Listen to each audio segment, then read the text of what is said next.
I'd like to ask you, I mean, you have a successful podcast. How how has podcasting changed your life? The first thing that comes to mind is access. Like one, and this is something I tell our clients of why to do a podcast, but it's like I was fortunate to interview a lot of people that I really respect. Jocko Willink from Extreme Ownership and Admiral Mullen, the former joint chairman of the Joint Chief of Staff, and NFL players. And I'm able to meet with these people who would never meet with me. But because I have a podcast, I'm willing to do it. I think that what you're doing right now is so brilliant. It's like if I'm going to have a conversation with someone, why not put it on a podcast so other people can benefit? So I think the biggest, one of the biggest things is access. And I remember maybe a year ago, I was talking with someone and they were talking about a mentor and I was like feeling guilty. I'm like, "Oh, I need mentors."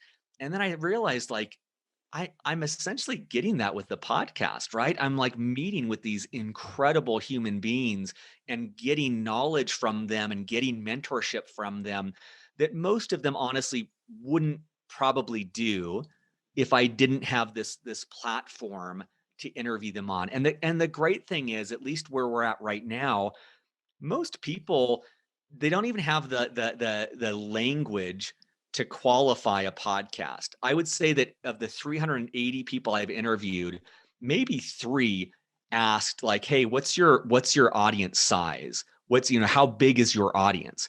Like people don't even know to ask that. So I could in theory have a podcast that my grandmother and aunt and mother are listening to. I have an audience of 3, but no one really knows that. They just see that you've got a podcast, so they're willing to talk to you.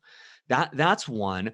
A second one, and obviously there's still so much room to improve. I feel like podcasts are great for improving public speaking because it's so painful. I was just doing this yesterday. I was listening to an interview where I was using so many ums and so many things, and it's so painful to have that in my face. And so I feel like podcasting has helped with that.